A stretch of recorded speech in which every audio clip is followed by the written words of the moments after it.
Hey everyone, welcome back to the channel. Behind me I got a 2017 Subaru Outback with a 2.5 liter engine, and today we're going to be doing a rear differential service on this vehicle. And before we go ahead and begin, if you haven't subscribed to the channel, hit the subscribe button down below and smash that like button because it helps the channel out. With that said, let's go ahead and get started on today's video. So we have lifted our vehicle on our lift and we are looking at the rear differential. Now for the rear differential, you're going to see that there's two ports here. One's going to be the drain, one's going to be the fill.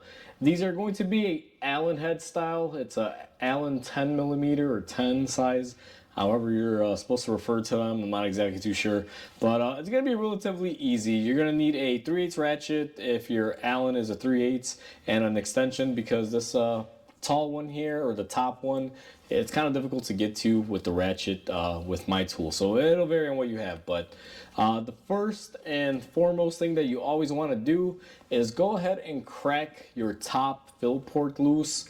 And the reason why you want to crack this one loose first is because if you can't fill it up and you drain it, you're in trouble.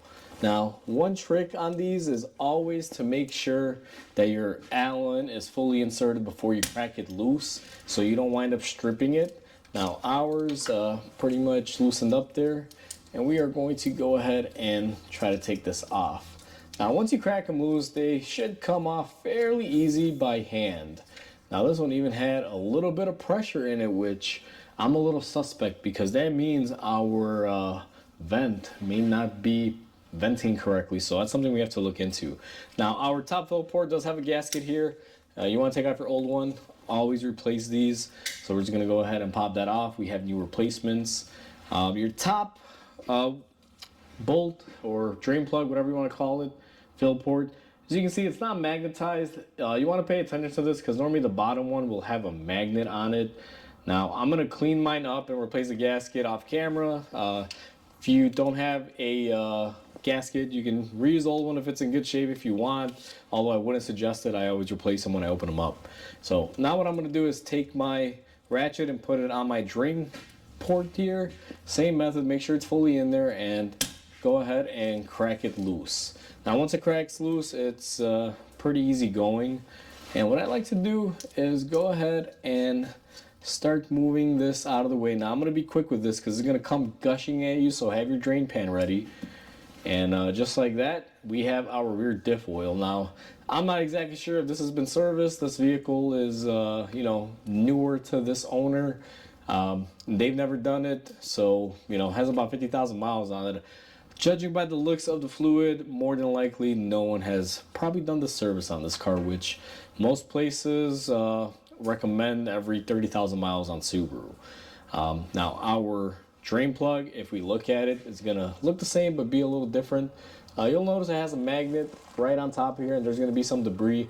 That's normal as long as it's all fine material and not a lot of it, and it's not chunky and metal gears from the gear shearing or something like that. You should be all right. It's normal. What you're gonna want to do is clean this up with some brake cleaner. Now this also has a gasket on there, and the gasket on this one also got stuck up top, so trusty pocket knife should be able to just get that off just like that. And now once again, when we clean it up, we're going to go ahead and replace both of those gaskets. So now I'm going to give it some time to go ahead and drain out. So our differential has been draining for a little bit, and I want to share a quick tip because this one has quite a bit of stuff in it, and I already did it to this one off camera. Because I couldn't record it. I had a customer here and I just kind of did it quickly. So what I do on these, if you want to get a majority of whatever is in there, what I suggest you do is take your fluid. Now in this case, we're using Mobil 1 full synthetic 7590. That's what this car calls for as far as the weight.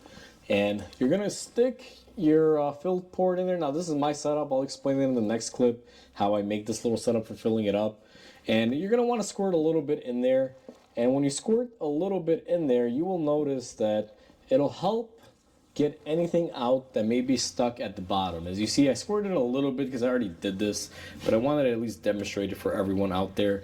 And what this does is when you squirt some in there, it'll help get all the debris or anything that's in there flushed out. Any of the oil that remains on the bottom that doesn't necessarily always come out, it'll help push it out. Now, it's just a good thing to do a little bit. You don't got to go overboard. If you have so much stuff in there or on your magnet that it concerns you that much, you may even want to wind up opening it up. But for just general purposing, just do it a little bit, just like I showed you. It'll help clear out anything minute. Now that it's been draining for a while and we did like I guess you can say a little partial flush by adding some fluid while the drain plug was open to get a majority of whatever's in there out, we're going to take our drain plug with our new gasket and we're just going to go ahead and insert it in there and tighten it up by hand. Now, these do have a certain torque that you got to torque them to. I'm not a big fan of giving out torque specs on this channel. Every car maker model differential is different, so find out what works for your application. Now I'm going to go ahead and torque this one down, and once I have that tightened up, I'll bring you guys back in and we're going to go ahead and fill our differential.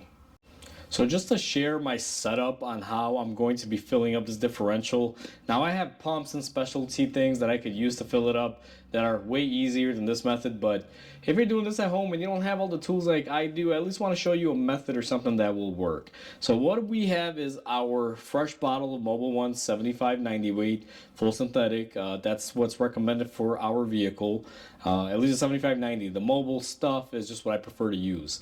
And what I did was I went ahead and I opened up my bottle. We just, spliced it open, cut our little cutout on our tip. We took a 3/8 hose off our bulk hose. Now make sure it's a clean, good, new hose. Don't reuse a hose that was running on your transmission or something for a long time. And then you're going to want to just simply put it into your cap here.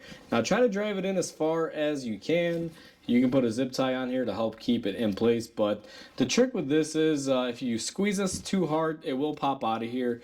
You want to take your time when you do it, nice and slow, but this is a nice way to get into those hard to reach areas, especially on rear diffs and front diffs on these vehicles. Now it's time to fill our differential up. We are using a 75/90 full synthetic Mobil product, and I showed you guys the tool and how I fill it up, so we're going to go ahead and stick our hose into place and we're just going to start squeezing our bottle. This takes a while. If you're using the hose, you can't really push too much fluid in there, especially on a 3/8 hose. So just take your time when you do this, nice and steady. It's going to take just a little bit of time. It usually takes about 5 or 6 minutes. Now I'm doing this to show you guys, otherwise I would use a pump tool that I have, basically where you can pump it up with pressure and open a valve and just fills it up for you that way. But if you're not doing this every day on your vehicle or a professional mechanic, you probably don't need that tool, to be honest with you. If you can afford to own one, if you plan on servicing your vehicle, go ahead, but just not necessary, especially for something like this. So you're going to continue to put fluid in this until it pretty much leaks out. Now you should be getting some fluid coming out of here. Now when you have this hose in there, sometimes it'll blockade it, so you want to pull it out, check it periodically. This rear differential doesn't even take a quart. It's a little bit under a quart, so we should be pretty full here. I'm almost down to my zero mark on my canister. Now I did use some oil to flush it out. I'm hoping that I didn't use too much of it. I tried staying within the mean so I had enough to fill it up. If not, no big deal. We'll just open up another bottle. We do stock this in the shop, kind of a common gear oil, so I always have it on the shelf. Now I need to aerate my bottle here and see. We still need some, so we're just going to continue filling it up. And this process is painstaking. I'm actually doing this live as I'm filling it. I mean, I know you guys probably don't know what I'm doing, but this is basically me on the other end here. See if I can get the camera zoomed in. I'm basically squeezing this, getting all of the oil in there, and then when the bottle collapses too much, you just, aerate it just like that. Get some air in it so it can help push more of the product in there. And you just keep a steady pressure on the bottle. I mean, once it runs out of fluid, just like that, you will hear it. Now, you're going to have some residual left over, so we're going to squeeze it all out, and right there is the best example. When you squeeze too hard, what happens? Now, I'm out of fluid on this one. I'm going to have to get another bottle. So we have our new container now with our gear oil, and I'm just going to squeeze some in here.